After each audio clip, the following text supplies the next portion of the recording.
The cold words hit her like a gust of freezing wind on a late December night. I feel nothing.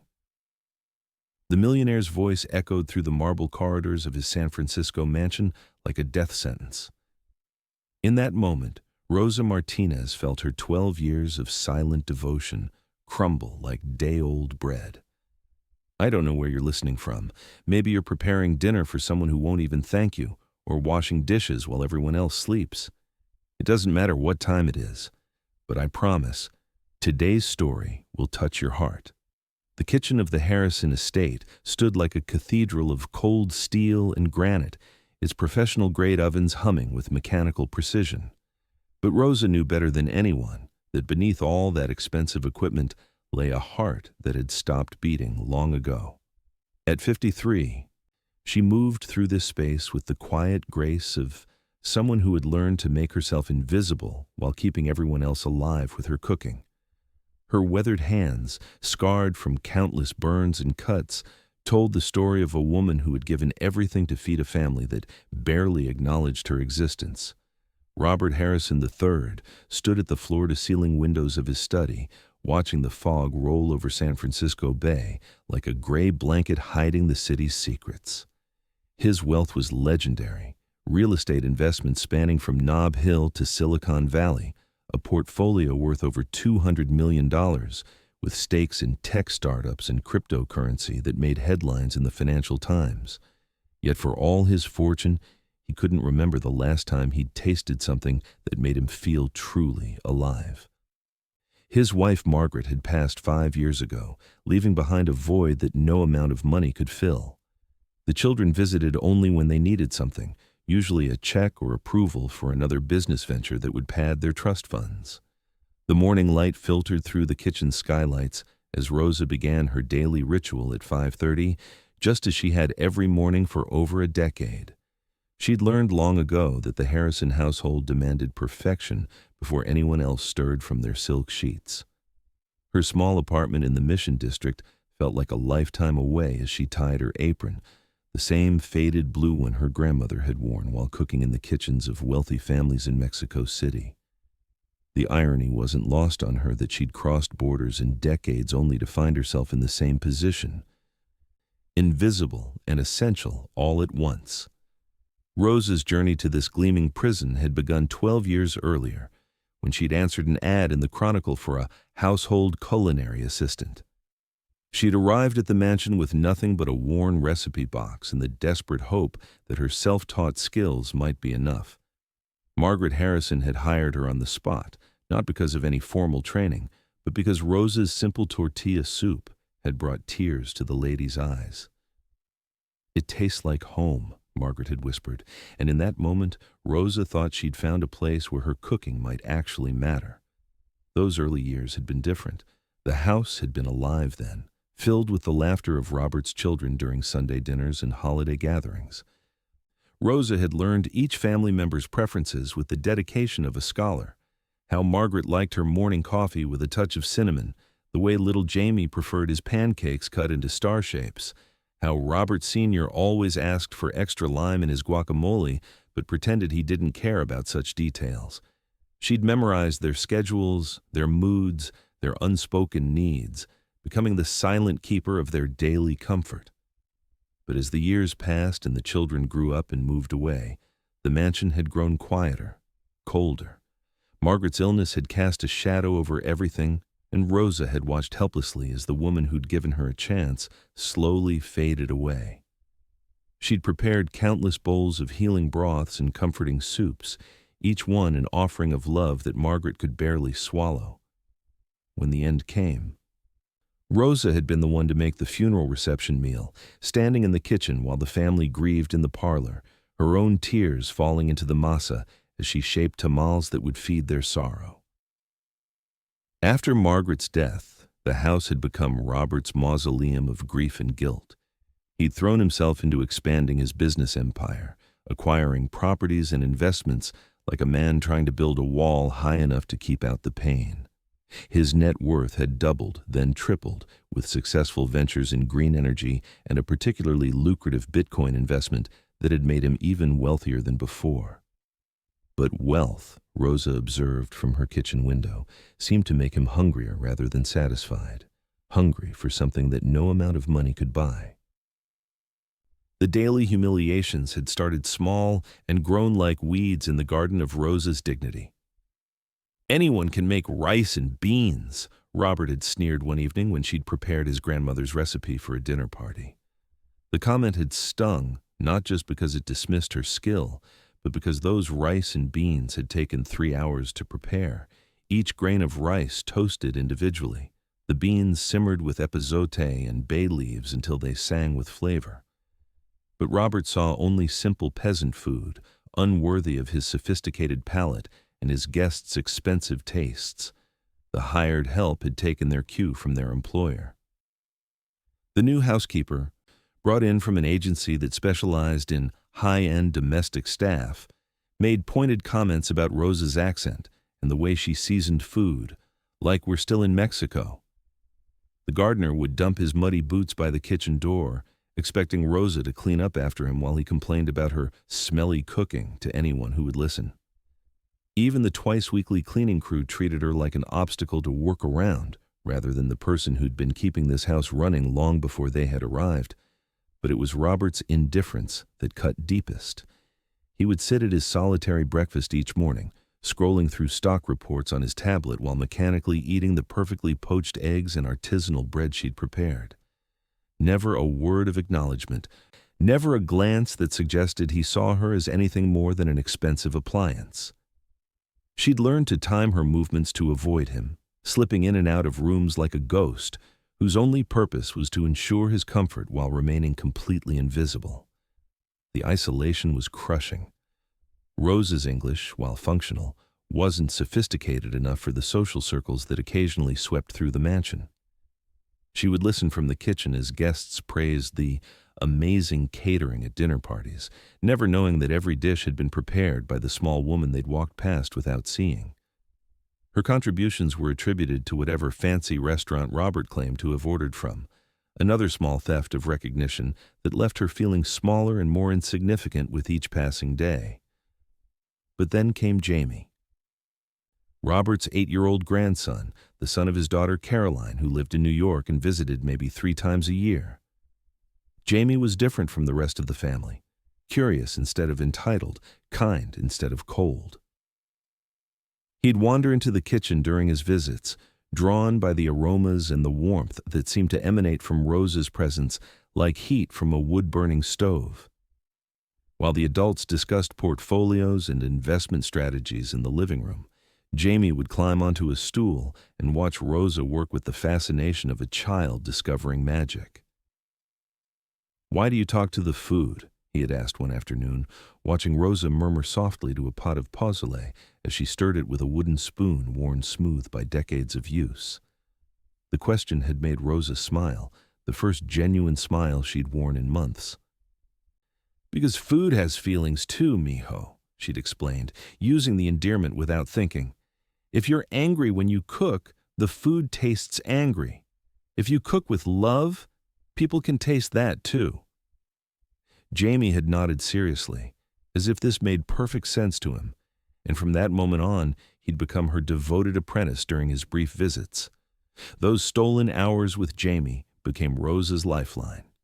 She taught him to make simple dishes, flour tortillas that puffed up like balloons on the comal, scrambled eggs with cheese that melted into golden ribbons, chocolate caliente that steamed with promises of comfort on foggy San Francisco mornings. But more than recipes, she shared stories, tales of her grandmother's kitchen in Guadalajara, where the walls were stained with smoke from countless meals and love seemed to season everything.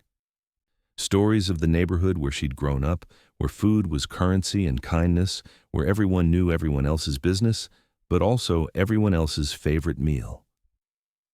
"Real cooking," she told Jamie one afternoon as they kneaded dough for empanadas, "isn't about fancy ingredients or expensive equipment. It's about putting your heart into your hands and your hands into the food.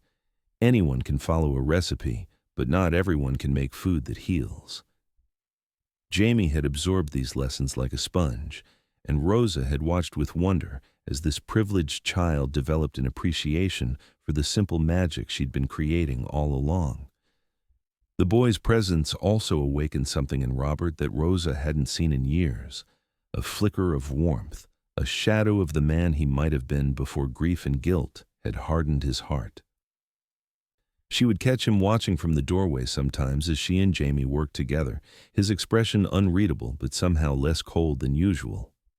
Once, she'd even seen him smile when Jamie presented him with a misshapen but lovingly made quesadilla for lunch. But these moments were fleeting, quickly buried beneath the layers of emotional armor Robert had constructed around himself. The fragile peace of these small connections was shattered when Robert announced he was hiring a celebrity chef for the mansion's most important evening in years, a dinner party to celebrate his latest business acquisition, a chain of upscale restaurants that would add millions to his already substantial fortune. Antoine Dubois arrived with all the fanfare his reputation demanded, featured on magazine covers, praised by food critics, and commanding fees that could have paid Rosa's salary for an entire year. His kitchen equipment alone cost more than most people made in a lifetime, shipped in from France and Italy like religious artifacts. Rosa was informed that she would be assisting Chef Dubois. A euphemism that everyone understood meant she would be doing the unglamorous prep work while remaining invisible during the actual service.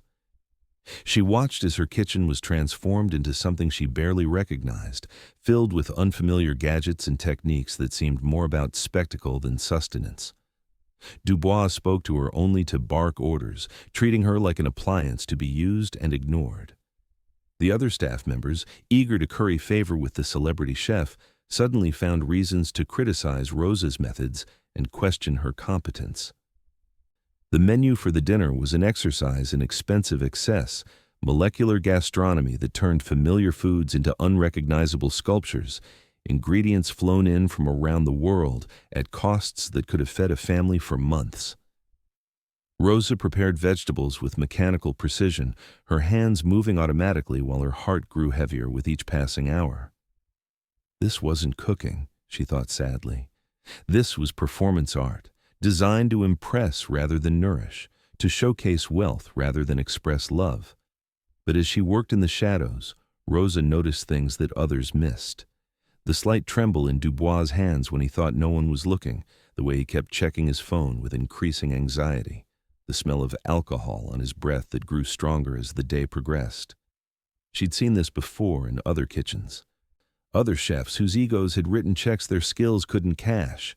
Fame and pressure were seasoning that could ruin even the most talented cook, and she watched with growing concern as Dubois spiraled toward what seemed like inevitable disaster. The evening of the dinner party arrived with all the pomp and ceremony Robert's wealth could buy. The mansion's dining room had been transformed into something that belonged in a luxury hotel, complete with flowers that cost more than Rosa's monthly rent and wine that was older than some of the guests. She worked behind the scenes, plating appetizers and monitoring cooking times, while Dubois held court in the main kitchen, regaling investors and food writers with stories of his culinary adventures around the world. But as the evening progressed, things began to unravel. Dishes came back barely touched, their molecular constructions more puzzling than appetizing to guests who had expected the kind of memorable meal that would match the significance of the occasion. Rosa watched through the service window as confused expressions replaced the anticipatory smiles on the diners' faces. Conversations grew stilted, the energy in the room deflating like a soufflé left too long in a cold oven.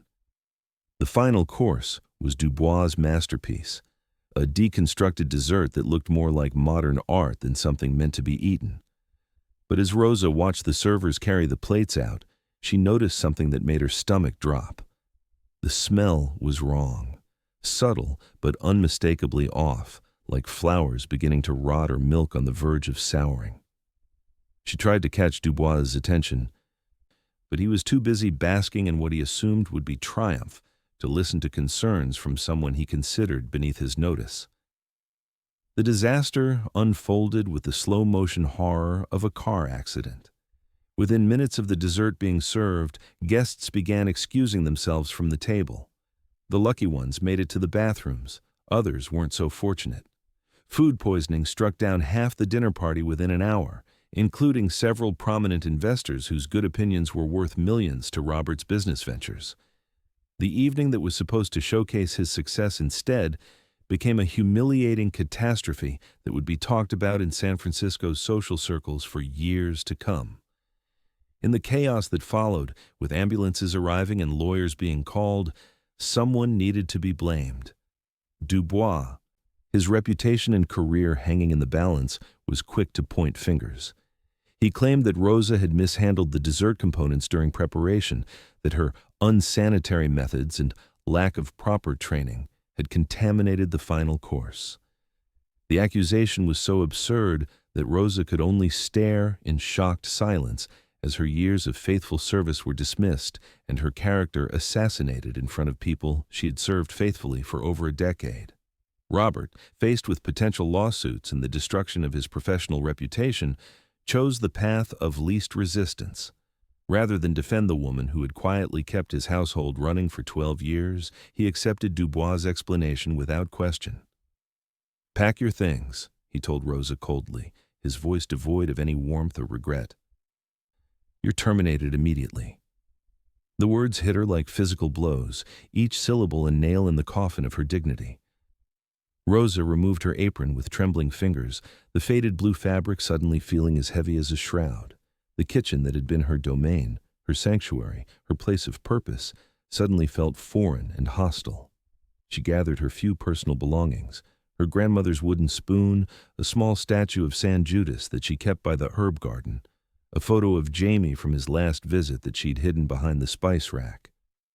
Each item represented a memory, a connection that was now being severed as cleanly and definitively as a knife through meat.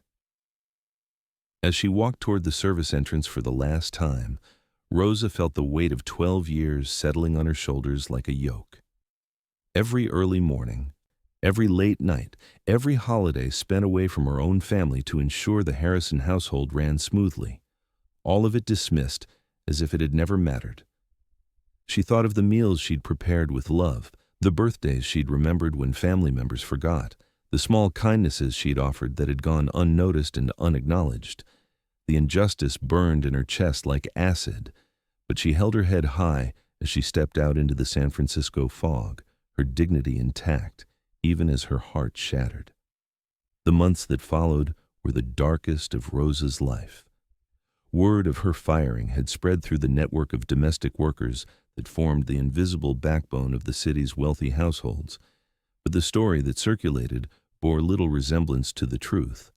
Tainted by accusations of incompetence and food contamination, Rosa found herself unemployable in the world she knew best. Her savings, never substantial, dwindled quickly as she struggled to pay rent on her small Mission District apartment while searching for work that seemed increasingly elusive. Meanwhile, the Harrison mansion had become a different place entirely. The kitchen, once warm with the aromas of home cooking, now echoed with the mechanical precision of hired catering services and the cold efficiency of pre-prepared meals. Robert found himself eating food that satisfied his hunger, but left his soul empty, though he told himself this was merely the natural order of things. He'd increased his wealth by another $50 million in the month since the dinner party disaster. A successful cryptocurrency investment that should have brought him satisfaction, but instead felt as hollow as everything else in his carefully controlled world. The staff who remained whispered sometimes about the cook who used to make everything taste better, but these conversations were quickly stifled. There was an unspoken understanding that Rosa's name was not to be mentioned, that her 12 years of service were to be forgotten as completely as if she had never existed. The kitchen ran efficiently enough with its rotating cast of temporary help, but somehow the house itself seemed colder, emptier, less like a home and more like the expensive mausoleum it had always been threatening to become. Jamie noticed the difference immediately on his next visit.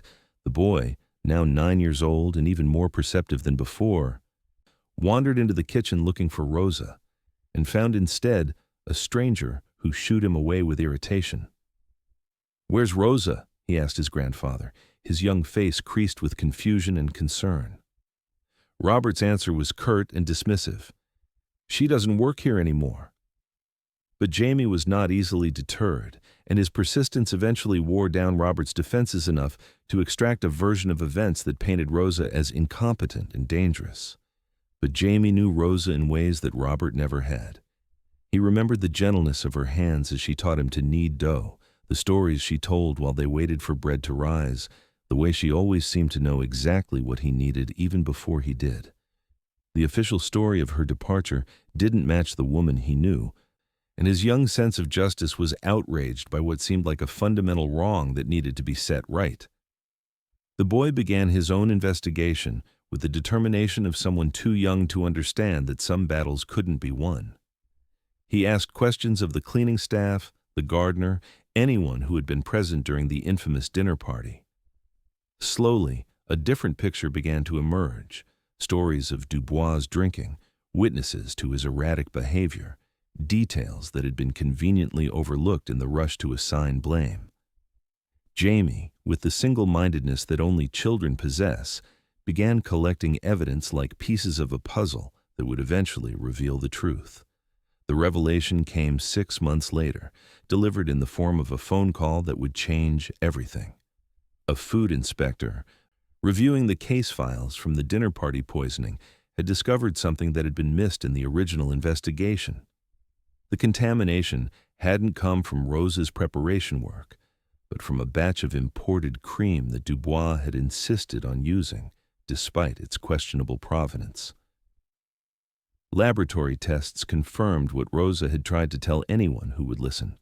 The dessert had been doomed from the moment Dubois had made the decision to prioritize exotic ingredients over food safety.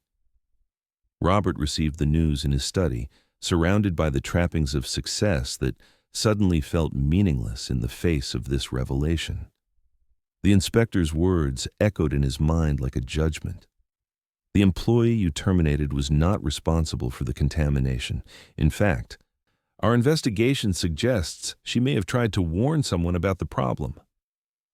The full weight of his injustice crashed down on him like a physical blow, forcing him to confront the depth of his failure, not just as an employer, but as a human being.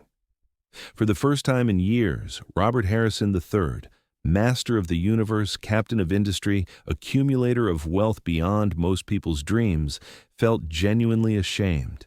He had destroyed the livelihood of a woman who had served his family faithfully for over a decade, a woman who had tried to prevent the very disaster he had blamed her for causing. The magnitude of his error was staggering, but even worse was the realization that he had been so blinded by his own grief and emotional numbness that he had never really seen Rosa as a person worthy of consideration or justice. The search for Rosa took weeks. She had seemingly vanished from the world of domestic work, her name absent from employment agencies, and her former colleagues unable or unwilling to provide information about her whereabouts. Robert hired a private investigator, spending more money than Rosa had earned in 2 years of service. But the trail seemed cold until Jamie remembered something she had once told him about her dream of opening a small restaurant in her old neighborhood where she could cook the food she truly loved. They found her on a Tuesday morning in October, standing behind the counter of a tiny cafe tucked between a laundromat and a produce market on Mission Street.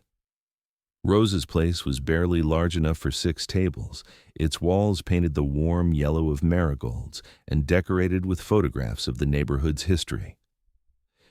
The smell that greeted Robert and Jamie as they stepped through the door was like traveling back in time. Cumin and cilantro, simmering beans and fresh tortillas, the aroma of food cooked with love rather than for profit.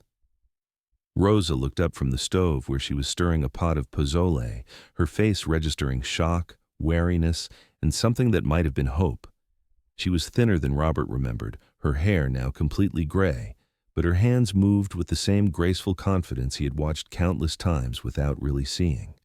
The moment stretched between them like a bridge over troubled water, heavy with unspoken words and the weight of injustice finally acknowledged. "Rosa," Robert began, his voice rougher than he intended. We need to talk. But Jamie, with the directness that only children possess, cut straight to the heart of the matter.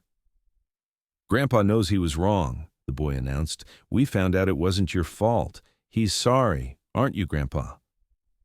The simple words, delivered with such earnest conviction, seemed to break something open in Robert's chest that had been locked away for years. What followed was not a dramatic confrontation or a stirring speech, but something quieter and perhaps more profound, a conversation over bowls of the best soup Robert had tasted in years, seasoned with tears and forgiveness that neither of them had expected to find. Rosa listened as Robert stumbled through an explanation of the investigation's findings, his voice breaking as he acknowledged the depth of his failure, but her response surprised him with its grace and lack of bitterness. "I was angry for a long time," she admitted, her hands wrapped around a cup of coffee that had grown cold while they talked. "Not just at you, but at myself, for believing that if I worked hard enough and loved deeply enough, it would be enough. But anger is like salt. A little bit seasons everything, but too much ruins the whole dish." She looked around her small cafe, at the regulars who greeted her by name and the neighborhood children who pressed their faces to the window to wave at her. Maybe I needed to lose everything to find out who I really was when nobody was watching. The reconciliation was not instantaneous or complete. Trust, once broken, takes time to heal like a bone that has been poorly set. But it began that day over soup and continued in small gestures and shared memories. Robert helped Rosa upgrade her kitchen equipment, not as charity, but as a long overdue payment for years of unacknowledged service. Jamie became a regular visitor to the cafe, learning new recipes and helping Rosa serve customers with the enthusiasm of someone who had found his calling. More importantly, something had shifted in Robert himself. The fog of grief and numbness that had surrounded him for years began to lift, replaced by a recognition of the damage his emotional absence had caused not just to Rosa, but to everyone around him. He began to see the people who worked for him as individuals rather than fixtures, to notice the details of kindness and competence that had been invisible to him before. It was a slow transformation, like watching a garden come back to life after a long winter, but the changes were real and lasting. Rosa's place became more than just a restaurant. It became a gathering place for the neighborhood, a spot where construction workers grabbed breakfast burritos on their way to job sites and where elderly residents came for companionship as much as for food. Rosa hired other women like herself, immigrants and single mothers who needed work and a chance to be seen for their skills rather than dismissed for their circumstances. The cafe thrived not because of its profit margins or its social media presence, but because it served something that no amount of molecular gastronomy could provide: food that tasted like home, like love, like being truly welcomed. The local food critics eventually found Rosa's place, drawn by word of mouth and the kind of authentic flavors that couldn't be manufactured or imitated. Their reviews were glowing, but Rosa read them with the quiet satisfaction of someone who had always known her worth, even when others couldn't see it. Awards followed, recognition from the city for small business excellence, features in food magazines that praised her revolutionary approach to traditional cuisine. But the recognition that mattered most came from her customers, who told her every day that her food made them feel less alone in the world. Robert became one of those regular customers, not because he owed Rosa anything, but because he had discovered that her cafe was one of the few places where food still had the power to heal. He would sit at a corner table, working on his laptop and eating meals that reminded him what he had been missing during all those years of expensive emptiness. Sometimes Jamie joined him, and Rosa would prepare special dishes just for the boy, watching with maternal pride as he devoured her cooking with the enthusiasm of someone who understood its true value. The mansion's kitchen was eventually renovated again, but this time Rosa was consulted on the design. She helped create a space that balanced efficiency with warmth, professional capability with the kind of homey touches that made cooking feel like an act of love rather than mere labor. The cold marble was softened with warm wood, and a small herb garden was installed by the window where Rosa taught Jamie and the new kitchen staff how to grow cilantro and epazote, oregano and mint. It wasn't the same as having Rosa back full-time, but it was a space that honored her influence and acknowledged the importance of what she had always brought to the act of feeding others. As the seasons changed and years passed, the relationship between Robert and Rosa evolved into something neither of them had expected, a friendship built on mutual respect and shared understanding of how far both of them had traveled from the people they used to be. Robert had learned to see beyond the surfaces of wealth and status to recognize the true value of human kindness and dedication. Rosa had discovered her own strength and voice, no longer dependent on others' recognition for her sense of self-worth. The story might have ended there, with justice served and lessons learned, but life has a way of adding new chapters when least expected. On a foggy San Francisco morning 2 years after their reconciliation, Rosa received a phone call that would once again change everything. Robert was in the hospital, victim of a heart attack that had struck without warning while he was reviewing quarterly reports in his study. The doctors were cautiously optimistic, but he was asking for her, not his children or his business partners, but the woman who had learned to see past his wealth to the wounded heart beneath. Rosa found him propped up in a hospital bed that cost more per night than most people's monthly salary, surrounded by machines that monitored every heartbeat and breath. But stripped of his expensive suits and surrounded by the democracy of illness, Robert looked smaller and more vulnerable than she had ever seen him. Their conversation was quiet and meandering, touching on regrets and gratitudes, on the strange way life had brought them full circle from employer and employee to something more complicated and meaningful. "I want you to know," Robert said, his voice weaker but somehow clearer than before. "That meal you made the first day you came to work for us, that tortilla soup, it was the first time I'd tasted anything that reminded me what food was supposed to do. I was too proud or too scared to tell you then, but it tasted like Margaret's grandmother's cooking, like something I'd lost and thought I'd never find again." The admission hung between them like a gift, acknowledgement of a connection that had been there from the beginning, but had taken years of pain and separation to recognize. Rosa stayed with him through that difficult recovery, not as an employee, but as a friend who understood that healing came in many forms. She brought him containers of the soups and stews that had once filled his mansion with warmth, and slowly watched as color returned to his cheeks and strength to his voice. The near-death experience had changed him in ways that success and wealth never could, stripping away the last of his emotional armor to reveal someone capable of genuine gratitude and affection. Today, if you walk down Mission Street on any given morning, you can still find Rosa's place tucked between the laundromat and the produce market, still serving the kind of food that feeds souls as well as bodies. Rosa, now in her early 60s, moves through her kitchen with the same grace and purpose she's always possessed, but there's something different in her bearing, the confidence of someone who has been tested and emerged stronger, who has learned that her worth was never dependent on others' ability to see it. Robert visits regularly, sometimes alone and sometimes with Jamie, who is now a teenager with his own dreams of cooking professionally. The boy has applied to culinary school, inspired not by celebrity chefs or television fame, but by the quiet mastery he learned watching Rosa transform simple ingredients into expressions of love. His application essay, Rosa Learned with Pride, was titled "The Cook Who Taught Me That Food is Love," and it told the story of lessons learned in a Mission District cafe, where every dish carried the weight of history and hope.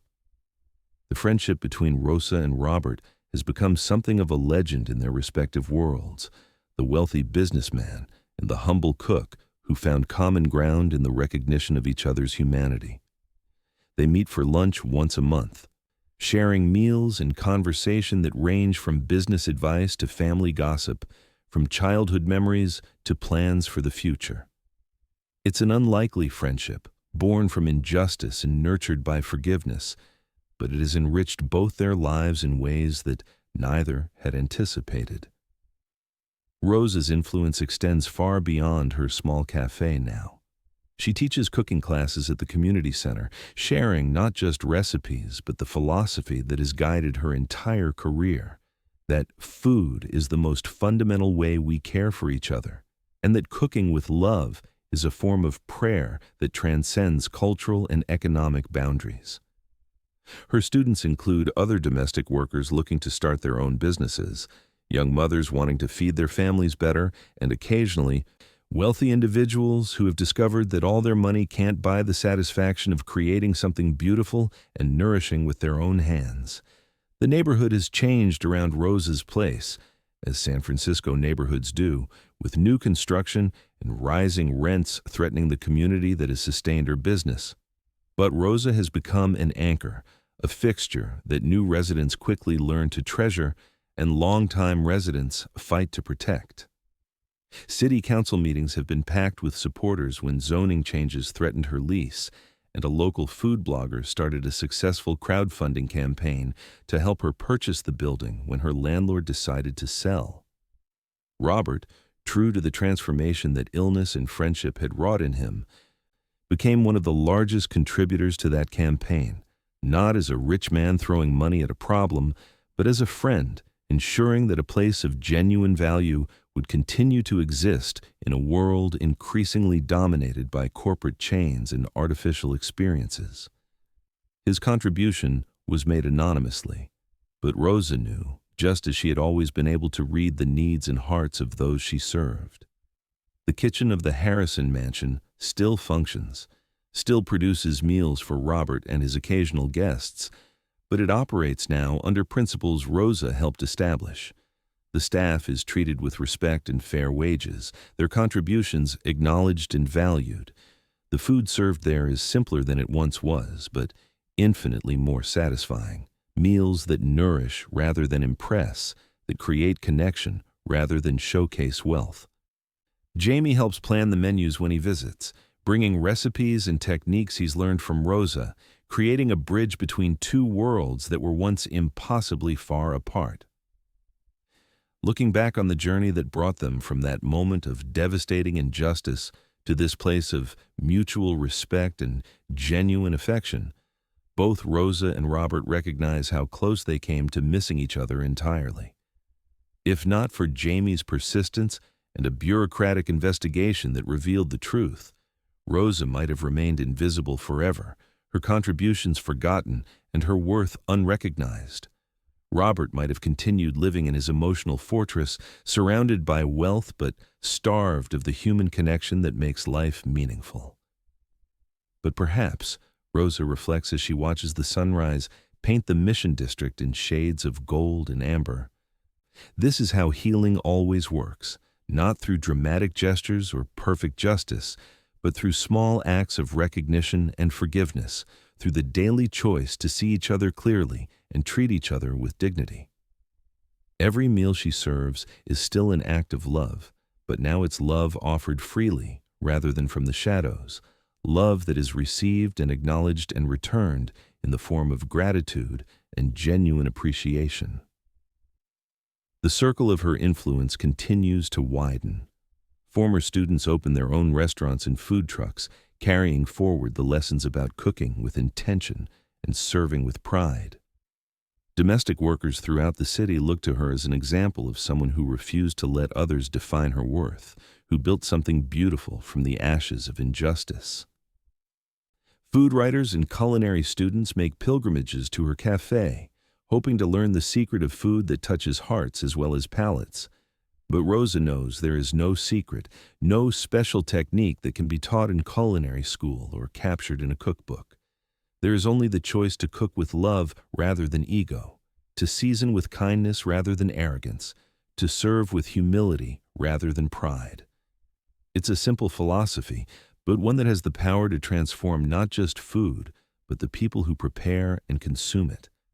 In a world increasingly divided by wealth and status, by race and nationality, by all the artificial barriers that keep human beings from recognizing each other's fundamental dignity, Rosa's kitchen remains a place where those divisions dissolve in the steam of a well-made soup. The seasons continue to change over San Francisco, each one bringing new challenges and opportunities to Rosa's small corner of the world. Spring arrives with the promise of fresh herbs in her garden. Summer brings the abundance of local farmers who now compete to supply her kitchen with the best of their harvest. Fall fills her cafe with the warm spices of comfort food, and winter wraps the neighborhood in fog that seems to make her soups taste even more like salvation. Through it all, Rosa moves with the rhythms she has always known, rising before dawn to begin the daily miracle of transforming simple ingredients into sustenance for both body and soul. The cafe has grown over the years, not in size but in significance. What started as a desperate attempt to rebuild her life has become a cornerstone of the community, a place where stories are shared over steaming bowls and where strangers become friends through the simple act of breaking bread together. Rosa has learned to read her customers the way she once read the Harrison family, understanding their needs sometimes before they voice them, preparing comfort for the heartbroken and celebration for the joyful. There's Mrs. Chen, who comes in every Tuesday for menudo after her chemotherapy treatments, claiming it's the only thing that tastes like anything anymore. There's Marcus, the young father who stops by each morning for breakfast burritos for his construction crew, always leaving an extra $1 in the tip jar because he remembers what it was like to struggle. There's Elena, the high school teacher who brings her ESL students in to practice English while sampling Rosa's cooking, creating bridges between cultures through the universal language of good food. Each customer carries a story, and Rosa has become the keeper of these stories, the keeper of this community's heart. She remembers birthdays and anniversaries, adjusts recipes for dietary restrictions and preferences, creates new dishes inspired by conversations overheard between regulars. Her menu changes with the seasons and with the needs of her neighborhood, but it's always grounded in the principle that has guided her entire life. Food is love made visible. The recognition has continued to grow. Food magazines have featured Rosa's place in articles about hidden gems of San Francisco cuisine, and celebrity chefs have made pilgrimages to learn from the woman who has never attended culinary school, but whose instincts for flavor and nourishment seem to come from some deeper source than mere training. Television producers have approached her about starring in a cooking show. Publishers have offered book deals. Restaurateurs have proposed franchising opportunities that could make her wealthy in ways she once barely dared to imagine. But Rosa has learned to be careful with success, to remember the difference between recognition and validation, between fame and fulfillment.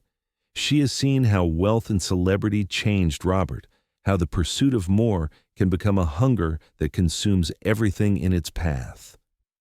When a major restaurant group offered to buy her recipes and open Rosa's Place locations across the country, she politely declined. "You can copy my food," she told them, "but you cannot copy my heart." Instead, she has chosen a different path of expansion, one that honors the values that have always guided her work. She has helped other domestic workers and immigrants start their own food businesses, sharing not just recipes but the hard-won wisdom about running a restaurant that serves community rather than profit. Her former students now operate food trucks and catering services throughout the Bay Area, each one maintaining the standards of quality and heart that Rosa taught them. There's Carmen, who started a tamale business from her apartment and now supplies several local grocery stores. There's Miguel, whose pupusa truck has become legendary among night shift workers who need comfort food in the small hours of the morning. There's Fatima, whose Salvadoran restaurant in Oakland draws customers from across the bay who are willing to wait in line for food that reminds them of home. Each success story carries a piece of Rosa's legacy forward, expanding the circle of her influence in ways that no corporate expansion could match. The cooking classes have evolved too, becoming not just instruction and technique, but a form of therapy, a way for people to process their own stories of displacement and belonging through the act of creating nourishment. Rosa watches as recent immigrants learn to adapt their traditional recipes to American ingredients and tastes, helping them preserve their cultural identity while building bridges to their new community. She sees young adults who grew up on fast food discover the satisfaction of creating meals with their own hands, learning that cooking can be meditation, that the kitchen can be sanctuary. The classes have become so popular that Rosa has had to expand to multiple sessions, but she refuses to dilute the intimate atmosphere that makes them special. Each group is limited to 8 people, small enough that everyone can work directly with Rosa, large enough that participants can learn from each other's experiences and cultures. The diversity is remarkable. Tech workers learning to slow down and connect with their food, elderly residents sharing family recipes that might otherwise be lost, teenagers discovering that cooking can be creative expression rather than just another chore.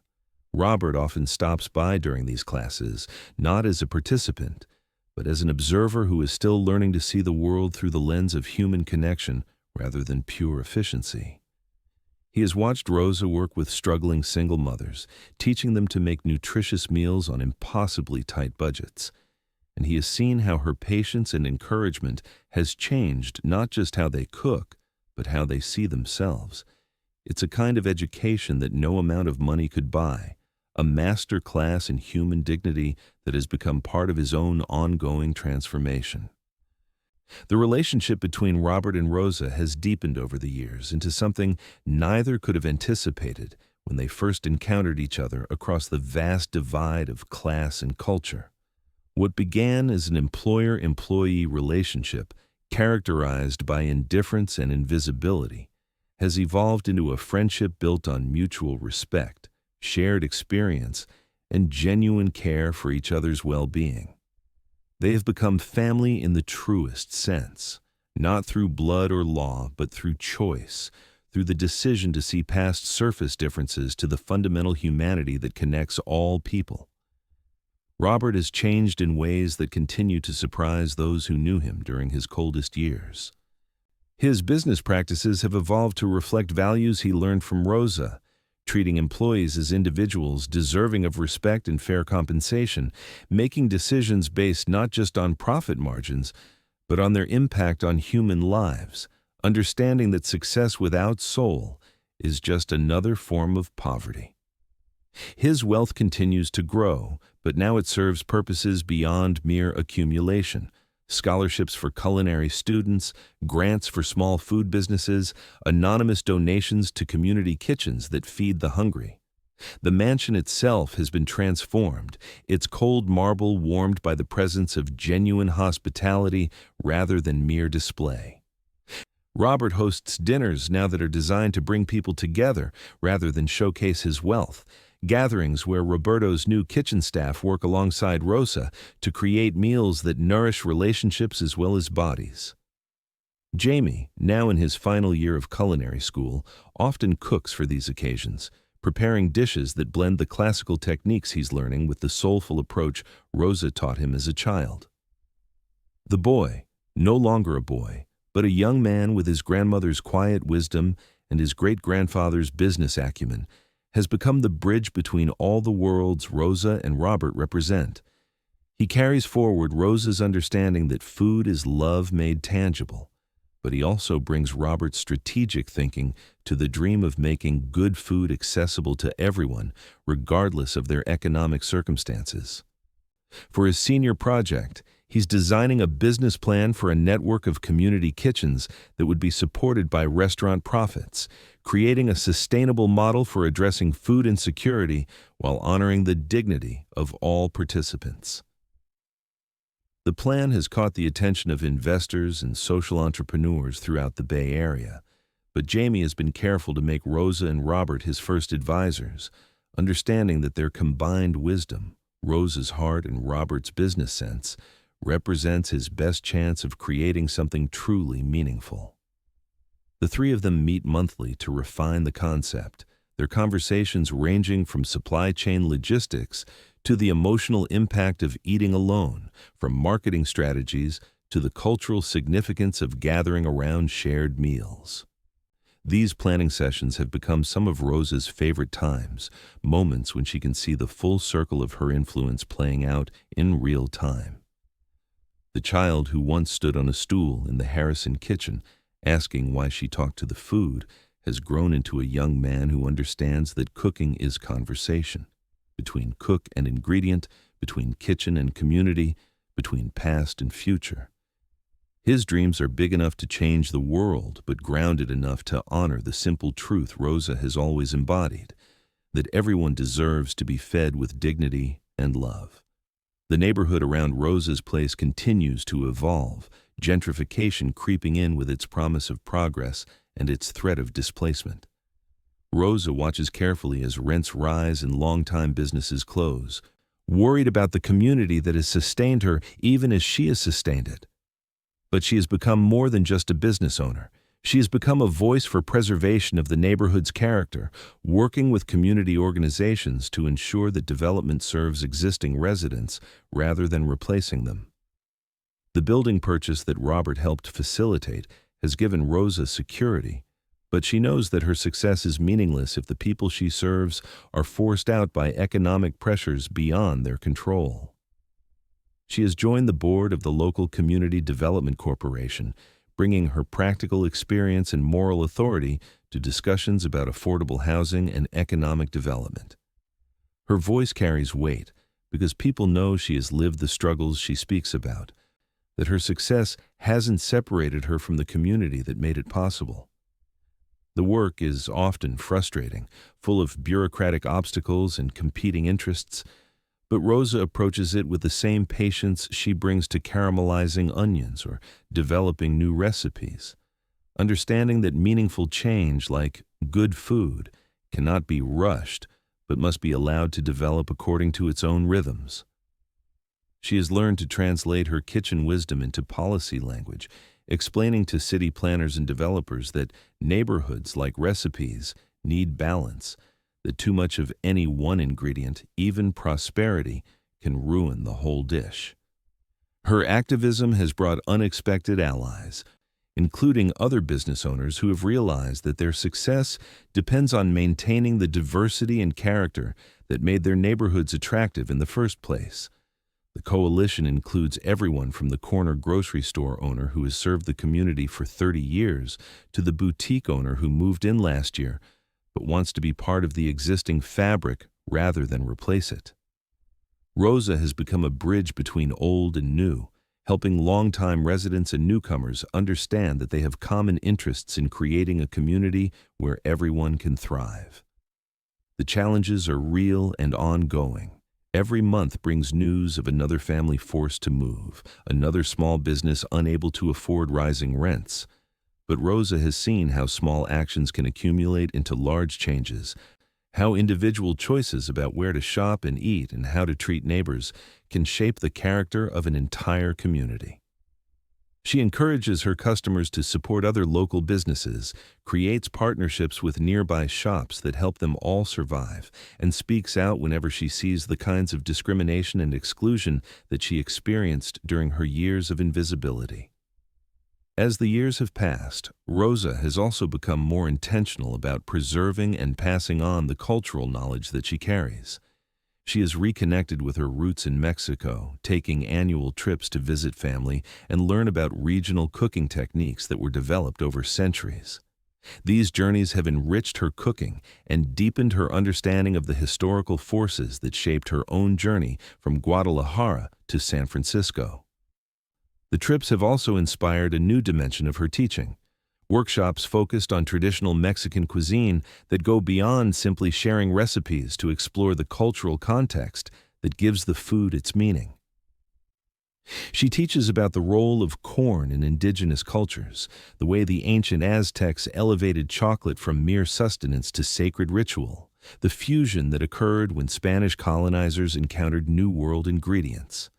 These classes attract not just Mexican Americans seeking to reconnect with their heritage, but anyone interested in understanding how food carries history and culture across generations. The cultural exchange works both ways.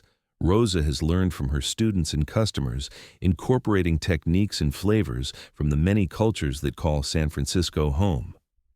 Her menu now includes dishes inspired by Thai immigrants who taught her about balancing sweet, sour, salty, and spicy, by Ethiopian refugees who showed her how Berber spice can transform simple vegetables into complex symphonies of flavor. By Filipino families who demonstrated the art of adobo, the careful balance of vinegar and soy sauce that preserves and enhances rather than masks the essential nature of meat and vegetables. This culinary cross-pollination has become one of Rosa's greatest joys, the way food can serve as a universal language, allowing people from different backgrounds to teach and learn from each other. Her cafe has become an informal cultural center where recipes are shared like stories, where the act of cooking together creates bonds that transcend language barriers and cultural differences. She has watched Mexican grandmothers teach Korean immigrants to make tamales while learning to fold dumplings in return, creating fusion dishes that honor both traditions while creating something entirely new. The success of these cultural exchanges has led to formal partnerships with immigrant service organizations throughout the Bay Area. Rosa's Place now hosts monthly potluck dinners where recent arrivals can share food from their home countries while learning about American food culture. The events have become so popular that they've outgrown the small cafe, moving to rented community centers that can accommodate the crowds of people eager to participate in this most basic form of cultural diplomacy. These gatherings have also attracted the attention of researchers and social workers who study integration and community building. They've documented how shared meals can accelerate language learning, reduce social isolation, and create support networks that help immigrants navigate the complicated process of building new lives in a foreign country. Rosa has been invited to speak at conferences about her work, though she always emphasizes that she's not implementing any theory or following any research-based model. She's simply doing what feels natural, what her grandmother taught her about hospitality, and her own experience taught her about the hunger for acceptance and belonging. The recognition from academic and professional communities has been gratifying, but Rosa finds her greatest satisfaction in the individual success stories that unfold around her kitchen table. There's Ahmed, the Syrian refugee who learned to adapt his family's recipes to American ingredients and now caters Middle Eastern meals for tech companies downtown. There's Priya, who started attending the cultural exchange dinners to practice her English and ended up marrying Carlos, a regular customer at Rosa's Place, in a ceremony that featured dishes from both their cultures.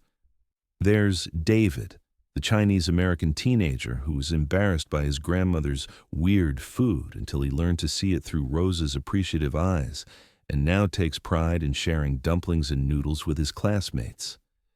Each story represents a small victory against the forces of division and misunderstanding that seem to dominate so much of public discourse. In Rosa's kitchen, there is no room for the kind of fear and suspicion that politicians and media figures sometimes use to gain attention and power. There is only the fundamental human recognition that everyone needs to eat, that everyone has something to contribute, that the sharing of food creates bonds that transcend artificial boundaries. This understanding has made Rosa something of a local celebrity, though she wears the title uncomfortably. Newspaper reporters and television producers regularly request interviews, city council members seek her endorsement during election campaigns, and tourism websites list Rosa's Place as a must-visit authentic cultural experience. The attention is flattering, but also potentially dangerous. Rosa has seen how the wrong kind of recognition can transform intimate community spaces into tourist attractions that lose their soul in pursuit of broader appeal. She has developed strategies for managing visibility while maintaining authenticity. Media interviews are conducted in her cafe during regular business hours, ensuring that reporters see the real daily operations rather than a staged performance. She insists that any coverage include information about the social justice issues affecting her community, using her platform to draw attention to housing affordability, immigration policy, and economic inequality. Most importantly, She continues to prioritize her regular customers over special occasions, understanding that her cafe's value lies in being a reliable source of good food and genuine community rather than a destination for food tourism. The balance is delicate and ongoing. Rosa wants to use her influence to create positive change and opportunities for others, but she also wants to preserve the intimate character that makes her cafe special to the people who depend on it. She has learned to say no to opportunities that would compromise her values, declining partnerships with commercial food companies that want to use her name to market processed products, turning down television shows that would sensationalize rather than genuinely explore the cultural significance of food, refusing franchise opportunities that would dilute her personal involvement in every meal served. Instead, she is focused on sustainable ways to expand her impact while maintaining quality and authenticity. The cookbook she finally agreed to write is being published by a small press that specializes in preserving cultural food traditions, with proceeds going to support immigration advocacy organizations. The documentary about her life and work is being produced by independent filmmakers who have spent months embedded in the cafe, capturing the daily rhythms and relationships that make it meaningful rather than focusing on dramatic moments designed for entertainment value. These projects represent Rosa's understanding that her story has value beyond her own experience, that it speaks to broader themes about dignity, recognition, resilience, and the power of food to heal relationships and build community. But she is careful to frame her narrative as part of a larger tapestry rather than as an individual success story that ignores systemic issues. The cookbook includes profiles of other immigrant food entrepreneurs.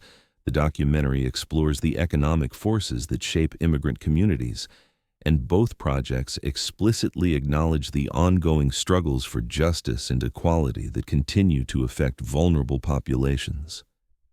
The passing years have brought challenges as well as successes.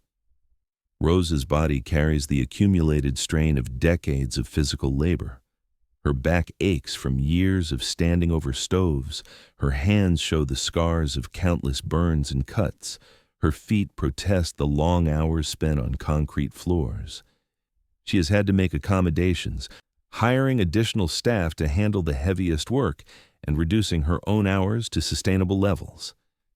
The changes have been difficult for someone who has always prided herself on personal involvement in every aspect of her business.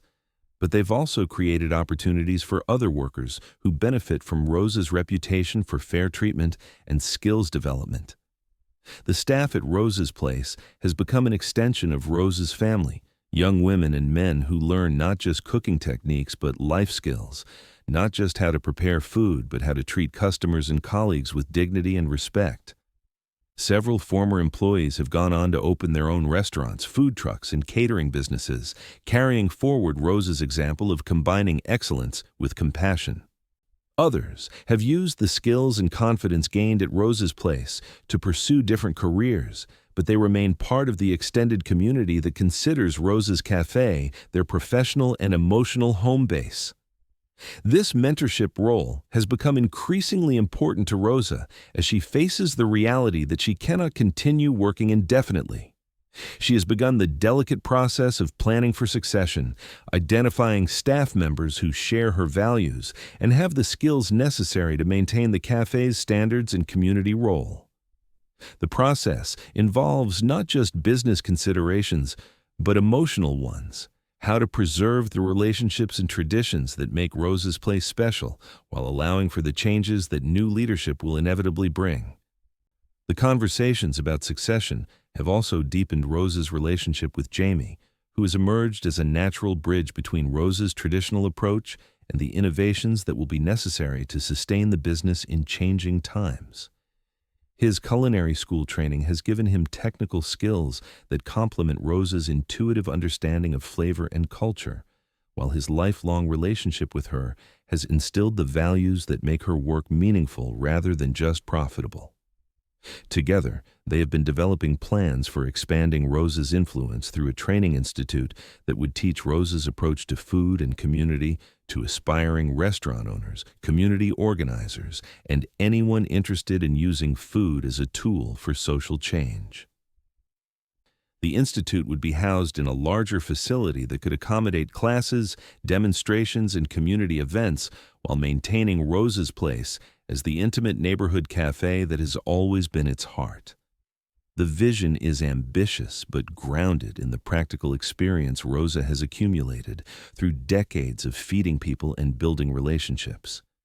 The curriculum would include not just cooking techniques, but business planning, community organizing, cultural competency, and the kind of emotional intelligence that allows good cooks to read their customers' needs and respond with both nourishment and comfort.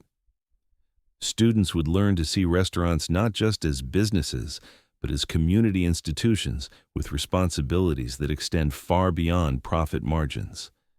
The Institute has attracted support from unexpected quarters. Robert has committed to providing the initial funding, seeing it as an opportunity to use his wealth in ways that align with the values Rosa has taught him.